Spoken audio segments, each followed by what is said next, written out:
watch Animal Show, brought to you by the Pure Stupidity Squad, the Beast Warriors, and BCW.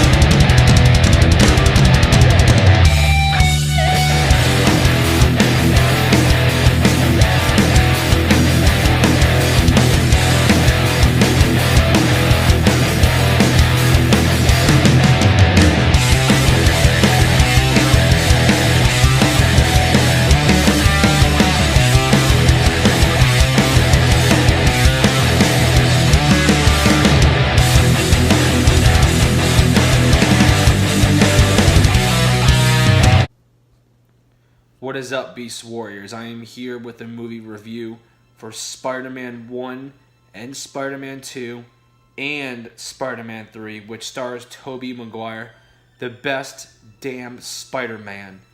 Screw Andrew Garfield and screw Tom Holland.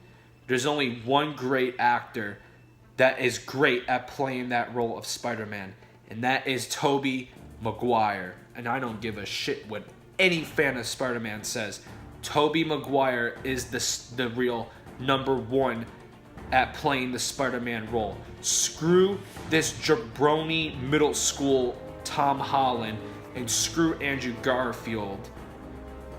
That Andrew Garfield, which did the unamazing Spider-Man movie, and then for the horrible coming Spider-Man movie with Tom Holland. Screw that. Tobey Maguire is the best at that Spider-Man role, and that's a fact right there.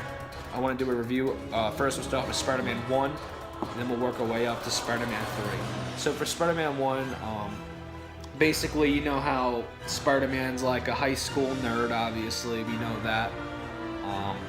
He's on like a school trip or something, and he gets bitten by a spider, and then when he goes home, he like lays down on the floor, and he has like this like bad dream and all that. He wakes up the next day and feels like he's strong as hell, and then obviously he's shooting webs at random stuff and all that, you know. Like when he was in school, he did it to Flash. He flinged the lunch right on his back or whatever, and then Spider-Man, Peter Parker knocked out Flash by punching him and flinging him across the hallway, which was actually an epic beatdown right there. Like, I've never seen a bully get manhandled like that in my entire life. Like, Spider-Man just punched him once, and then he sent him fleeing across the hall. And then one of the teachers at the school dropped the food on top of him. That was funny how a teacher actually dropped food on top of a bully. But I just gotta say, and then basically, his uncle was killed in this movie, which was a pretty sad part of this movie, you know. And then you had Spider-Man. Technically, Harry's father was like the owner of Oscorp and all that, and then the company went downhill or something, and then Norman Osborn got pissed off, and then he was inside one of those machines, which turned him into the Green Goblin and all that, which made him like the type of villain, you know. It's like every time you see these Spider-Man movies, they do these type of science projects, and the projects always backfire.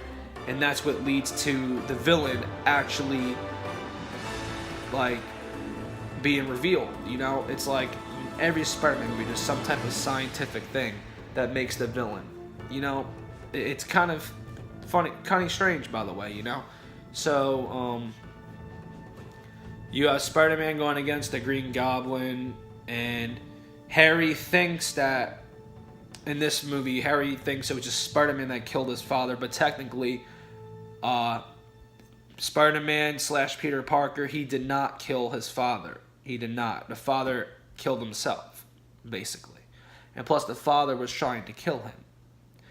And basically, that's what happens. Now, which leads to Spider-Man 2. Harry thinks that Peter / Spider-Man killed his father, which wasn't the case. Now, this one was about Dr. Octavius or something his name was. I think his name was that, yeah. Was like helping Harry put Oscorp back on the map again, like where it left off with his father and all that stuff. Now, in this movie, like, Spider-Man is basically losing his powers. So once he loses his powers, he can't be Spider-Man anymore. So he quits being Spider-Man and all that, you know. And Spider-Man 2 was pretty good, actually. I liked this one. It was really good. You know, some scenes in it were epic, especially Spider-Man's battle with Octavius was really, really good. Now, Octavius was the villain that had like those metal hand objects, basically. Like there was one scene when they're in the science lab and he's like doing like a demonstration, and then it backfires, and then that's how the villain is revealed, you know, just like that. You know what I mean?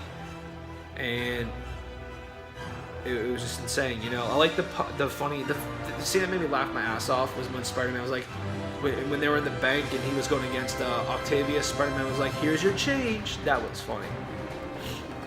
But Spider-Man 2 was pretty good. The funny thing is, in the beginning, he was a pizza guy. And I was like, "Parker, you're late, man. Always late." Now, Spider-Man 1 was about like how he became Spider-Man, and then Spider-Man 2 was about like him not depending on people. It was kind of like that, but yeah, still a good movie. Which leads to Spider-Man 3, where Harry thinks that Peter is still the one that killed his father, which it wasn't. His father killed himself. Now this one featured Sandman, which was the guy that did kill his uncle, because they confused it in the first one, thinking it was the guy that got passed through Peter Parker in the hallway, getting on the elevator. Wasn't the one that killed his uncle. It was the guy that played Sandman in this movie that killed his uncle. But technically, he didn't want to kill his uncle. It was like a man type of slaughter.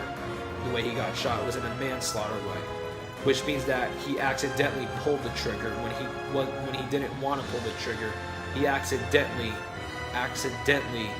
pulled the trigger, which means that it was an accidental shooting to his uncle. Because the other guy came running out of the place, distracting Flip Marko, which led to Flip Marko accidentally pulling the trigger and killing Peter Parker's uncle. Now, if he wasn't distracted by the other guy, Flip Marko would have never pulled the trigger and the uncle would have lived.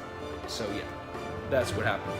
And the shocking thing about this movie is that he actually forgave the guy who killed his uncle. I was not expecting him to forgive the guy, but yeah.